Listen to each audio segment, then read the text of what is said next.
अस्सलामु अलैकुम वरहमतुल्लाहि वबरकातुह। अल्हम्दुलिल्लाहि रब्बिल आलमीन वस्सलातु वस्सलामु अला अशरफिल अंबियाइ वल मुरसलीन अम्मा बाद। औज़ु बिल्लाहि मिनश शैतानिर रजीम। बिस्मिल्लाहिर रहमानिर रहीम। मा अफ़ा अल्लाहु अला रसूलिही मिन अहलिल क़ुरा फलिल्लाहि वलिर्रसूलि वलिज़िल क़ुरबा वल यतामा वल मसाकीन वब्निस सबील वलिज़िल क़ुरबा वल यतामा वल मसाकीन वब्निस सबील कई ला यकून दूलतन बैनल अग़नियाइ मिनकुम वमा अताकुमुर रसूलु फखुज़ूहु वमा नहाकुम अन्हु फंतहू वमा अताकुमुर रसूलु फखुज़ूहु वमा नहाकुम अन्हु फंतहू वमा अताकुमुर रसूलु फखुज़ूहु वमा नहाकुम अन्हु फंतहू वमा अताकुमुर रसूलु फखुज़ूहु वमा नहाकुम अन्हु फंतहू वत्तकुल्लाह इन्नल्लाह शदीदुल इक़ाब। जो कुछ भी अल्लाह ने इन बस्तियों वालों से अपने रसूल पर लौटाया तो वो अल्लाह के लिए और रसूल के लिए और करापतदार और यतीमों और मस्कीनों और मुसाफिर के लिए है, ताकि वह तुम में से मालदारों के दरमियान ही गर्दश करने वाला ना हो, और रसूल तुम्हें जो कुछ दे तो वो ले लो, और जिससे तुम्हें रोक दे तो रुक जाओ। और रसूल तुम्हें जो कुछ दे तो वो ले लो, और जिससे तुम्हें रोक दे तो रुक जाओ।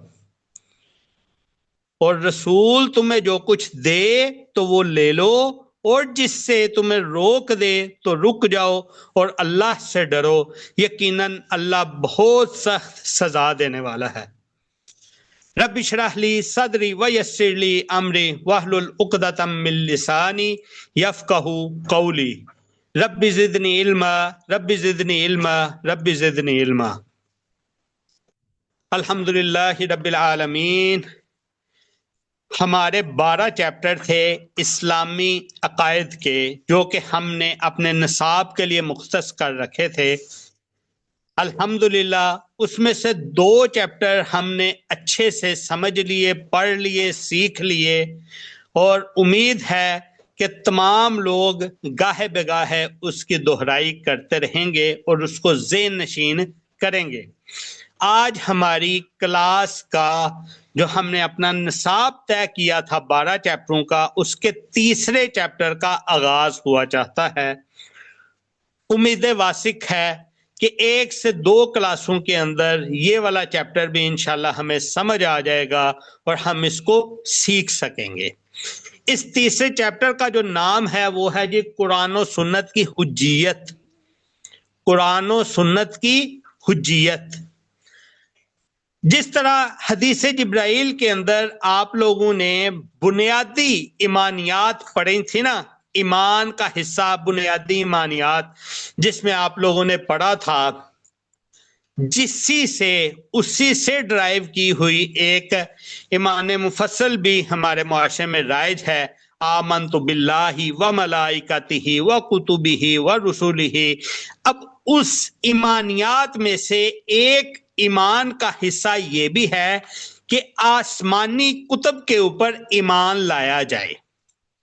अगर हम अपने चैप्टरों की तरतीब का आगाज देखते तो उस हिसाब से तो आज वाला जो बनता था वो हमारा किताबों पर ईमान का बनता था, आसमानी किताबों का, लेकिन चूंकि हमने सीखना है, मुआशरे के साथ साथ मुआशरे के फितनों को भी देखते हुए सीखना है, तो हमारे मुआशरे के फितनों के हवाले से हमने इस जगह के ऊपर कुरान और सुन्नत की हुज्जियत को समझा के पहले पढ़ा जाए, तो वो आप लोगों के लिए उसको तरतीब वाइज पहले रखा गया। पहले हमने बात कर ली पहले चैप्टर में अल्लाह की तौहीद बारी ताला की, उसके बगैर तो कोई भी बंदा मुसलमान हो ही नहीं सकता। दूसरी हमने बात की रिसालत यानी मुसलमान होने के लिए दो शर्तें हैं, उन दो शर्तों के अलावा कोई इस्लाम में दाखिल हो ही नहीं सकता। कौन सी दो शर्तें हैं जी? दो शर्तें हैं, ला इलाहा इल्लल्लाह मुहम्मदुर रसूलुल्लाह, ये दो शर्तें हैं। और इस्लाम कबूल करने के लिए, मुसलमान होने के लिए हम इन्हीं दो की गवाही देते हैं, अशहदु अल्ला इलाहा इल्लल्लाह व अशहदु अन्ना मुहम्मदन अब्दुहु व रसूलुहु, हम इन्हीं दो की गवाही देते हैं। तो यही दो शर्तें हैं और ये दोनों शर्तें हमने अपने पहले दो चैप्टर रखे, दो चैप्टर रख के अल्हम्दुलिल्लाह हमने उनको सीख लिया, समझ लिया। उसके बाद बुनियादी चीज क्या है कि जैसे ही आप मुसलमान हो जाएं, इस्लाम में दाखिल हो जाएं, अब आपने इस्लामी जितनी भी शरीयत है, जितने भी अहकामात हैं, उनकी पैरवी करनी है। तो पैरवी करने के लिए जाहिर बात है कहीं से सीखा जाएगा, कहीं से सीख के उसके ऊपर अमल पैरा हुआ जाएगा। तो वो कहाँ से सीखा जाएगा? सीखने के लिए मुसलमानों के पास जो है वो दो ही माहिर हैं। वो कौन से हैं? कुरान और सुन्नत के। इन्हीं दो के जिमन में, झैल में दो और भी आते हैं कि जो है क्यास और इजमा, लेकिन क्यास और इजमा भी तभी ही होता है, काबिल कबूल तभी ही होता है जब वो कुरान और हदीस के, कुरान और सुन्नत के मुताबिक हो। तो हमें समझ आई कि हमारा तीसरा जो चैप्टर था वो यही होना चाहिए था कि कुरान और सुन्नत की हुज्जियत, यानी पहली दो शर्तें जो इस्लाम कबूल करने की हैं वो हमने पढ़ ली। उसके बाद अब हमने आगे इस्लाम में दाखिल होना है, जैसे कि अल्लाह ताला ने फरमाया कि पूरे के पूरे इस्लाम में दाखिल हो जाओ, उसके लिए हमें तालीमात लेनी है। तो तालीमात लेने के लिए जो हमारे माखिज हैं, तालीमात जहां से ली जाती है, कुरान और सुन्नत। अब कुरान और सुन्नत की हुज्जियत क्या चीज है? चलें इसका तो हम आज के उस सबक में पढ़ लेंगे, बल्कि बाकायदा हम आगाज ही करते हैं अपने इस चैप्टर का और सबक का कि इस्लामी अकायद के अंदर इस कुरान और हदीस की, कुरान और सुन्नत की हुज्जियत को भी बुनियादी अकायद में ही शामिल समझें, तो शामिल किया भी जाता है, क्योंकि वाज़े तौर पर ऐसा है कि हमारे मुआशरे में दुनिया अब तो सरेआम इनकार हदीस का फितना जो है वो अपना सर हर दौर में उठाता रहा है। और आजकल फिर दोबारा से दौर अपने रिवाइवल पे होता है ना, यानी रिपीट होता रहता है। आजकल का जो दौर चल रहा है इसमें भी वो रेपिटेशन चल रही है कि इनकार हदीस का फितना अपने सर उठा रहा है। तो उस हवाले से कुरान और सुन्नत की हुज्जियत को समझना भी बहुत जरूरी है। जो बुनियादी अकीदा था जो कि हदीस जिब्राइल की रूह से आपके सामने रखा कि अल्लाह की किताबों पर ईमान लाना, लेकिन ये जो हमने आज का कुरान और सुन्नत की हुज्जियत का रखता है ये इससे मिलता है। हाँ, वो डिटेल से हम अलग से भी पढ़ेंगे, लेकिन ये उससे मिलता है। कैसे मिलता है? क्योंकि कुरान अल्लाह ताला की किताब है और आज हम ये भी बात समझेंगे कि हदीस भी अल्लाह ताला की किताब है। कुरान और हदीस की हुज्जियत में ये बात हम समझेंगे कि दोनों कुरान और हदीस दोनों ही वही इलाही हैं, यानी अल्लाह ताला की वही हैं। अहलुल हक जो हैं वो कुरान और सही हदीस को दीन के बुनियादी माहद समझते हैं। कुरान और सुन्नत के खिलाफ कोई भी नजरिया हो, कोई भी रिवायत हो या कोई भी राय हो, वो काबिल कबूल ही नहीं है। काबिल कबूल कब होगी कि जब वो कुरान और सुन्नत के मुताबिक होगी, यानी इजमा और कियास भी उस वक्त ही काबिल कबूल होगा कि जब वो कुरान और सुन्नत के ताबे होगा। अगर वो कुरान और सुन्नत के ताबे नहीं होगा तो फिर इजमा और कियास को भी काबिल कबूल नहीं, फिर सिर्फ पीछे दो ही हमारे माहिज रह जाते हैं, वो कुरान और सही अहादीस। अब हुज्जियत और हुज्जत, हुज्जत लफ्ज से हुज्जियत निकला। हुज्जत जो है वो अरबी जुबान का लफ्ज है जिसका माना दलील, बुरहान, वाज़े सबूत या सनद का है। हुज्जत अरबी जुबान का लफ्ज है जिसका माना दलील, बुरहान, वाज़े सबूत या सनद है। शरीयत में हुज्जत इस चीज को कहते हैं जिससे किसी मसले में इस्तदलाल किया जाए या जिसे बुनियाद बनाकर किसी हुक्म को साबित किया जाए। यानी दलील जो है, हुज्जत बेसिकली एक दलील है। अगर मुख्तसरन इसको समझा जाए तो हुज्जत दलील को ही कहते हैं। तो कुरान और हदीस दोनों शरीयत में हुज्जत हैं, क्योंकि हदीस नबी करीम सल्लल्लाहु अलैहि वसल्लम के अक़वाल, अफ़आल और तकरीरात पर मुश्तमिल होती है, जो दीन को समझने का बुनियादी जरिया है। अब बात हमने की कि कुरान और हदीस दोनों ही वही इलाही हैं। इधर बहुत अहम सवाल कई लोगों के ज़हनों में उठता होगा कि क्या वाकई कुरान और हदीस दोनों ही वही इलाही हैं, दोनों ही अल्लाह ताला की वही हैं? तो इसका तफसीली जवाब भी हमारे इसी चैप्टर के अंदर ही है। हम इसको चैप्टर के आखिर में इंशाल्लाह जरूर तफसील से पढ़ेंगे। उससे पहले हम सिर्फ कुरान और सुन्नत की, कुरान और हदीस की हुज्जियत को समझते हैं। हुज्जियत के हवाले से उलमाए अहलुल हक दलाइल कौन से देते हैं, हम उनको परखते हैं जी। अहलुल हक उलमा कुरान और सुन्नत या हदीस को इस्लाम के बुनियादी और वाहिद मोतबर माहज के तौर पर तस्लीम करते हैं। उनके नज़दीक दीन के तमाम अकायद, दीन के तमाम अकायद, अहकाम और तालीमात की बुनियाद सिर्फ कुरान मजीद और सही अहादीस पर है।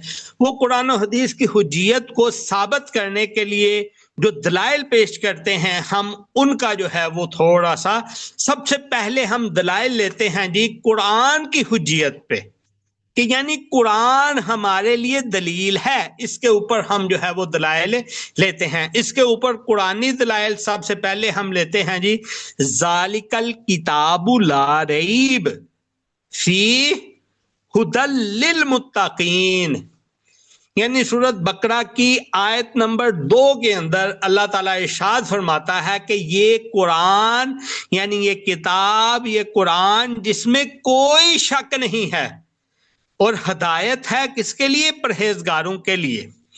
अच्छा, इस आयत से हमें वाज़े तौर पर पता चलता है कि हमारी कोई भी ऐसी चीज नहीं है, कोई ऐसी दलील नहीं है, कोई ऐसी हुज्जियत वाली चीज नहीं है जो इस किताब से ली जाए, यानी कुरान मजीद से ली जाए और उसमें कोई शक बाकी रह जाए।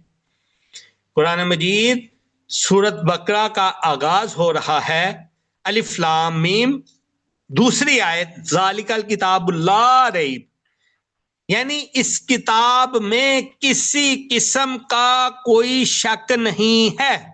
जब शक नहीं है तो इसका मतलब है कि ये हमारी मुहकम दलील है। और इसी के अंदर ही ये भी फरमा दिया कि इसमें हदायत है परहेजगारों के लिए, मुत्तकी लोगों के लिए। मुत्तकी कौन होता है, तकवा वाले कौन होते हैं, इसके लिए एक अलग से हम आगे रख लेंगे इंशाल्लाह। अपने चैप्टरों के बाद इस चैप्टर को भी ऐड कर लेंगे कि मकसद हयात क्या है। मुत्तकी लोगों के लिए बहरहाल इस आयत में हदायत का बयान किया गया है और ये बयान किया गया है कि ये किताब है, इसमें किसी किस्म का कोई शक नहीं है। इसी तरह दूसरी हमारी जो दलील है वो सूरत फुस्सिलत की आयत नंबर 41 और 42 के अंदर है कि बेशक ये एक इज्जत वाली किताब है, इसके पास बातल ना सामने से आ सकता है और ना पीछे से। ये हिकमत वाले और तारीफ किए गए अल्लाह की तरफ से नाजल हुई है।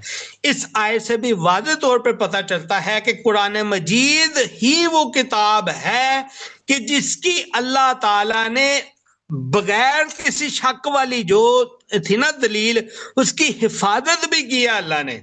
इस हिफाजत में किसी किस्म का बातिल शामिल नहीं हो सकता, ना तो वो सामने से आ सकता है ना पीछे से आ सकता है, इसमें किसी किस्म का बातिल शामिल नहीं हो सकता। ये बिल्कुल महफूज और मुहकम पक्की दलील है। इजमाए उम्मत भी है जी इस चीज के ऊपर। तमाम उम्मत मुस्लिमा कोई भी है वो किसी भी मसलक से ताल्लुक रखते हैं, चाहे वो अहले सुन्नत से ताल्लुक रखते हैं, अहले तशय्युअ से ताल्लुक रखते हैं, किसी भी मसलक से ताल्लुक रखते हैं, वो कुरान की हुज्जियत के ऊपर सब के सब, यानी जो उम्मत में शामिल है उसका इजमा है कि वो मानते हैं कि कुरान मजीद ही ऐसी चीज है कि जिसके ऊपर दीन की दलील है। उसकी एक मिसाल इस तरह से भी है, कुछ लोग जो हैं जी, मिसाल के तौर पे अगर अहले सुन्नत की हम बात करें, अहले सुन्नत में जिस तरह है सिहाह सित्ता, इसी तरह अहले तशय्युअ में सिहाह अरबा हैं। तो अब अहले सुन्नत वाले अहले तशय्युअ की उस सिहाह को मानते हैं या नहीं मानते, एक अलग बहस हो सकती है। इसी तरह अहले तशय्युअ अहले सुन्नत की सिहाह को मानते हैं या नहीं मानते, ये अलग से बहस हो सकती है। लेकिन दोनों जो हैं वो कुरान को मानते हैं, कुरान की दलील को मानते हैं। हाँ, कुछ हैं उसमें किसी खास तबके की तरफ इशारा नहीं, किसी खास मकसद फिक्र की तरफ इशारा नहीं। कुछ हैं जो कि उसको अब उलमा भी अब वाज़े तौर पे ये समझाना भी शुरू कर दिया है कि लोगों ने जी अपने मसलक के मुताबिक डालना शुरू कर दिया है, यानी अपने मसलक के मुताबिक उनके मानी और मफहूम को डालने की कोशिश करते हैं, लेकिन मानते सभी हैं, दलील इसकी सभी लेते हैं। जैसा कि हक है अल्लाह ताला हमें वैसा कुरान और सुन्नत को मानने की, उस पर अमल करने की तौफीक अता फरमाए, आमीन। हदीस की हुज्जियत के हवाले से हम बात करते हैं। हुज्जियत हदीस का मतलब है जी कुरान मजीद के बाद हदीस यानी सुन्नत भी इस्लाम में एक मुस्तनद और लाजमी जरिया है। हदीस के मुकाम और हसीयत को वाज़े करने के लिए मुतअद्दिद आयात और सही हदीस दलाइल के साथ हम देखेंगे आज के हमारा जो है ये चैप्टर उनके दलाइल में। उसमें जी सबसे पहले कुरानी दलाइल को हम देखते हैं जी। आज सूरतुल हशर की आयत नंबर 7 जो आप लोगों के सामने तिलावत की, और उसमें मैंने आयत के एक टुकड़े को 2 से 3 दफा आप लोगों के सामने दोहराया ताकि आप लोगों को उधर ही थोड़ा वाजे हो जाए कि ये हमारी दलील भी है। वमा अताकुमुर रसूल फखुजूहु वमा नहाकुम अन्हु फंतहू, सूरत अल हशर की आयत नंबर 7 के मुताबिक, और जो कुछ रसूल तुम्हें दें उसे ले लो और जिससे मना करें रुक जाओ। क्या है रसूल के पास? देखे ना, अगर तो कुरान ही हुज्जियत है तो फिर रसूल हमें क्या देंगे? कुरान तो फिर यही है ना कि अल्लाह ताला ने दे दिया, रसूल फिर हमें क्या देंगे? ये सोचने वाली चीज है। हालांकि इस आयत में वाज़ेह तौर पे है ना, वमा अताकुमुर रसूल फखुजूहु वमा नहाकुम अन्हु फंतहू, कि जो कुछ रसूल तुम्हें दे दें उसे ले लो और जिससे मना करें उससे मना हो जाओ, रुक जाओ। तो रसूल क्या देंगे फिर? ये सोचने वाली चीज है ना। वो चीज हदीस ही है जो रसूल देंगे हमें। इस आयत से फिर वाज़ेह तौर पे हमें पता चला कि नबी करीम सल्लल्लाहु अलैहि वसल्लम के अहकाम और इरशादात जो है उनको तस्लीम करना, उन पर अमल करना फर्ज है, और यही हदीस की हुज्जियत है। इस हवाले से हम दूसरी दलील भी लेते हैं कुरान मजीद से। पिछला हमारा जो चैप्टर था उसमें भी हमने पढ़ा था रसूलों की अहमियत के अंदर, रसालत के बाब के अंदर, सूरत उन्निसा की आयत नंबर 80 के मुताबिक, मैं युतीर रसूला फकद अता अल्लाह, यानी जिसने रसूलुल्लाह सल्लल्लाहु अलैहि वसल्लम की इताअत की बेशक तहकीक उसने अल्लाह की अताअत की। हकीकत में यही है ना कि रसूलुल्लाह सल्लल्लाहु अलैहि वसल्लम जिसकी इताअत का कह दें वो इताअत आप कर लें तो वो हकीकत में अल्लाह की इताअत है। यानी रसूलुल्लाह की इताअत कर ली तो वो हकीकत में अल्लाह की अतात है। इस आयत में भी फिर रसूल की अतात से हदीस की हुज्जियत और उसकी अहमियत जो है वो साबित होती है।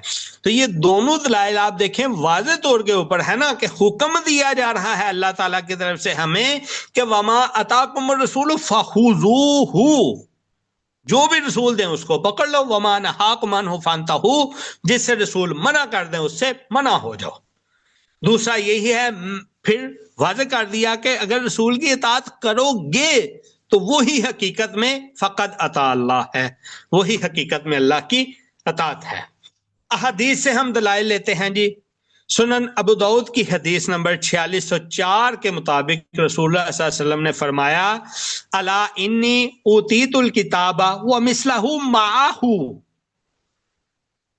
अला इन्नी ऊतीतुल किताबा व मिसलहु माहू, अला इन्नी ऊतीतुल किताबा व मिसलहु माहू, खबरदार, किताब से मुराद कुरान मजीद, खबरदार मुझे कुरान मजीद दिया गया है और इसके साथ इस जैसी भी दी गई है। यानी वाज़े तौर पे इस हदीस के अंदर हदीस को कुरान मजीद के साथ, यानी इस जैसी, हदीस को भी कुरान मजीद जैसा ही कहा जा रहा है। अच्छा जी, इसकी अगर हम तशरीह थोड़ी सी देखें तो तशरीह में यह है, जिस हदीस से साबित होता है कि हदीस भी दीन के माखिज में शामिल है और कुरान के साथ साथ इसका इत्तिबा भी ज़रूरी है, क्योंकि ये सिर्फ जो मतन है उसके लफ्ज़ भी आप गौर करें ना, प्यारे पैगंबर सल्लल्लाहु अलैहि वसल्लम बाकायदा कह रहे हैं खबरदार, होश करो। खबरदार, खबरदार किसको किया जाता है कि जिसका ध्यान इधर उधर हो ना, तो बात उसको कोई अहम समझानी है तो उसका ध्यान अपनी तरफ करने के लिए, उसको होश में लाने के लिए कहा जाता है, अला खबरदार, खबरदार, खबरदार, इन्नी ऊतीतुल किताबा, प्यारे पैगंबर सल्लल्लाहु अलैहि वसल्लम, नबी रहमत सल्लल्लाहु अलैहि वसल्लम कह रहे हैं कि मुझे किताब दी गई, यानी कुरान दिया गया, व मिसलहू माहू, यानी उस कुरान के साथ इस जैसी एक और किताब भी दी गई, ये एक और हदीस दी गई, यानी वो हदीस है। अच्छा जी, दूसरी दलील हमारी सहीहैन की हदीस है, सही बुखारी की हदीस नंबर 7137 और सही मुस्लिम की 1835 के मुताबिक रसूलुल्लाह सल्लल्लाहु अलैहि वसल्लम ने फरमाया, मन अतानी फ़क़द अता अल्लाह व मन असानी फ़क़द असल्लाह।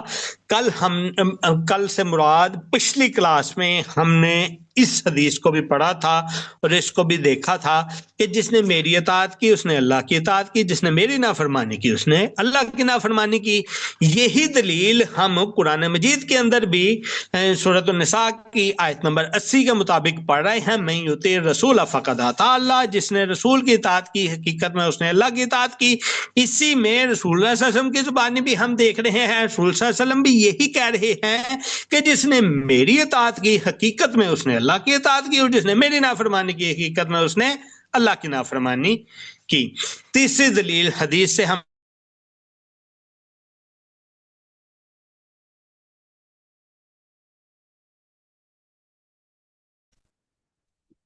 अस्सलामु अलैकुम वरहमतुल्लाहि वबरकातुह।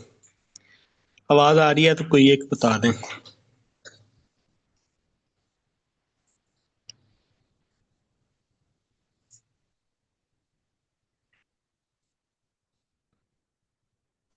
जी जी आ रही है आवाज। जी जज़ाकल्लाह खैर। अच्छा जी, तो हम बात कर रहे थे अपनी दलील नंबर 3 की। हुआ ये कि एकदम से इंटरनेट बंद हो गया, समझ नहीं आई, पहले कभी ऐसा नहीं हुआ हमारे साथ, तो आज पहली दफ़ा हुआ। बहुत टाइम ले लिया इसने, तकरीबन 6 से 7 मिनट हमारे ज़ाया कर दिए। हम अपनी दलील नंबर 3 देख रहे थे कि इसमें मोता इमाम मालिक की सही हदीस में है कि प्यारे पैगंबर सल्लल्लाहु अलैहि वसल्लम ने फरमाया कि मैं तुम्हारे दरमियान 2 चीज़ें छोड़े जा रहा हूँ, तुम इन पर अमल करोगे तो कभी गुमराह ना होगे। एक अल्लाह की किताब है और दूसरा मेरी सुन्नत है। इसी तरह दलील नंबर 4 भी जो है, आगे अब टाइम ख़त्म हो गया, हम आगे नहीं जाते। छोटा सा एक हमने जो सवाल ऊपर छोड़ा था उसका एक जवाब आपको देते हैं जी। अहम सवाल जो था कि क्या वाकई कुरान और हदीस दोनों ही वही इलाही हैं? तो इसका जवाब सिंपल और सादा यही है कि जी हाँ, बिल्कुल दोनों ही वही इलाही हैं। हाँ, इसमें इतना सा फर्क जरूर है कि एक जो है वही दोनों की किस्म है। मैं आप लोगों के सामने उसका रख देता हूँ, आप लोग देख भी लीजिए। मतलू यानी तिलावत की जाने वाली, और दूसरी गैर मतलू है जिसकी तिलावत नहीं की जाती। जो मतलू है वो कुरान मजीद है जिसकी तिलावत की जाती है, और दूसरी वही जिसकी तिलावत नहीं की जाती वो हदीस शरीफ है। बिलाशुबा दोनों जो हैं वो अल्लाह ताला की वही हैं, वही इलाही हैं। और इनकी तफसीली जवाब हम जो है वो आइंदा क्लास में अपनी इंशाल्लाह देख लेंगे। तो किसी का कोई आज के सबक के हवाले से सवाल हो तो वो पूछ सकता है। इसके अलावा कोई सवाल हो तो उसके लिए ग्रुप हाजिर है। सबक में भी कोई सवाल हो उसमें ग्रुप में पूछा जा सकता है। टाइम ज़ाया हो गया, अगर होता तो हो सकता है काफ़ी सारा हमारा आगे कवर हो सकता था।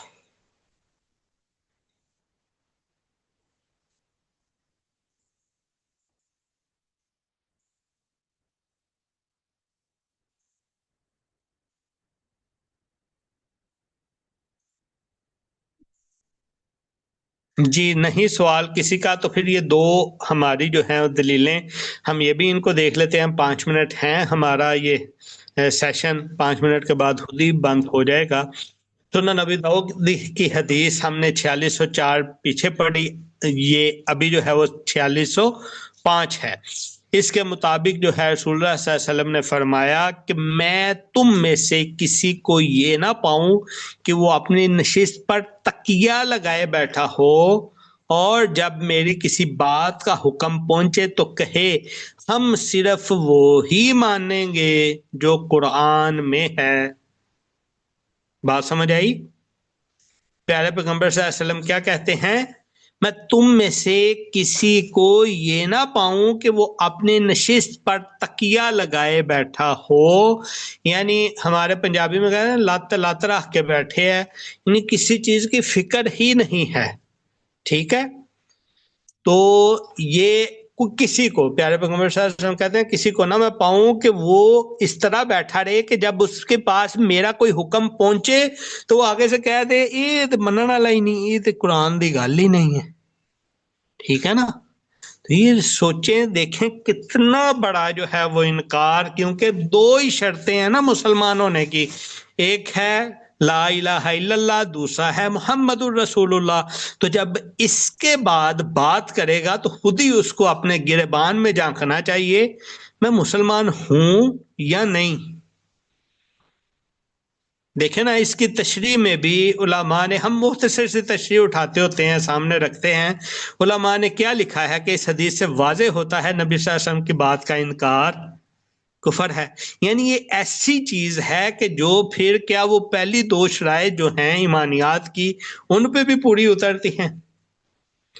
इसी तरह पांचवी दलील हमारी अहादीस से सुनन तिर्मिज़ी की सही हदीस 2676 के मुताबिक रसूलुल्लाह सल्लल्लाहु अलैहि वसल्लम ने फरमाया मैं तुम्हें तकवा इख्तियार करने और सुनने और मानने की वसीहत करता हूँ। हाँ, तुम्हारा अमीर कोई हबशी गुलाम हो जो मेरे बाद जिंदा रहेगा, वो बहुत इख्तिलाफ देखेगा, उस वक़्त तुम मेरी सुन्नत और खुलाफाए राशिदीन की सुन्नत को लाजिम पकड़ना। यानी प्यारे पैगंबर सल्लल्लाहु अलैहि वसल्लम ने इस हदीस में वाज़े तौर के ऊपर हमें ये फरमा दिया कि देखें, आपने मेरी बात माननी है, तकवा इख्तियार करना है, मुत्तकी बनना है। हाँ, तुम्हें मेरी बात कहने वाला, करने वाला या तुम्हारे ऊपर हुक्मरानी करने वाला कोई हबशी गुलाम ही क्यों ना हो। फिर साथ में ये भी एक पेशन गोई कर दी कि मेरे बाद तुम में जो भी जिंदा रहेगा वो इख्तिलाफात देखेगा, और इन इख्तिलाफात के दौर के अंदर तुमने क्या करना है कि मेरी सुन्नत और खुलाफाए राशिदीन की सुन्नत को लाजमी पकड़ना है। इसमें वाज़े तौर के ऊपर हुज्जियत सुन्नत, यानी तुमने मेरी सुन्नत, इसी के साथ साथ प्यारे पैगंबर सल्लल्लाहु अलैहि वसल्लम ने हमें खुलाफाए राशिदीन की सुन्नत को भी लाजम पकड़ने का कह दिया। तो वमा अताकुम रसूल फाहुजूहु, उसके हवाले से फिर हमारे लिए अब ये भी लाजिम है कि हमने खुलाफाए राशिदीन की सुन्नत को भी पकड़ना है। और एक जगह के ऊपर प्यारे पैगंबर साहब ने यह भी कहा कि मेरे सहाबा तुम्हारे लिए सितारों के मानिंद हैं। तो जब सितारों के मानिंद हैं तो इसका मतलब है हमें दीन के हवाले से किसी भी चीज की दलील फिर अगर किसी सहाबी से भी मिल जाती है ना, तो हमारे लिए वो भी जायज हो जाती है, जवाज की कायल हो जाती है। जैसे कि कल एक ग्रुप में किसी साथी ने सवाल किया था, हाँ अब्दुल-रहमान ने सवाल किया था कि क्या एक ही सफर में हम उम्रा रिपीट कर सकते हैं, यानी एक से ज्यादा उम्रे कर सकते हैं। तो उस हवाले से हमें जवाज तो मिल जाता है, लेकिन क्या सिर्फ हम जवाज के ऊपर कर लेंगे, कोई ऐसी चीज नहीं है, किया जा सकता है। लेकिन फिर बात आती है अगर मसनून की अफजलियत की, तो फिर उसमें हमें उस चीज में भी देखना चाहिए कि वो जो हम कर रहे हैं उसको हम नेक काम समझ के तो कर सकते हैं, ये समझ के नहीं करेंगे जी ये मसनून भी है या अफजल भी है।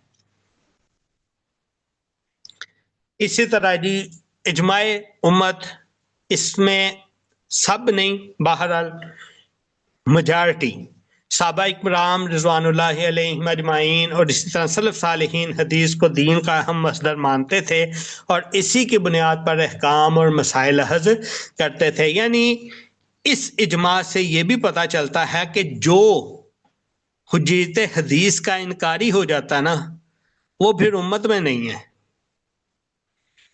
क्यों? हदीस नंबर 4605 भी हमने सुनन अबी दाऊद की देखी ना, उसमें भी वाज़ेह तौर के ऊपर प्यारे पैगंबर साहब ने क्या कहा कि तुम में से कोई ऐसा ना हो कि जो ये कह दे कि हम तो सिर्फ कुरान की ही मानेंगे। इसके मुताबिक भी ऐसा ही है जी। किसी का कोई सवाल है तो फिर, नहीं तो हम अपनी क्लास का फिर इख्तिताम करते हैं।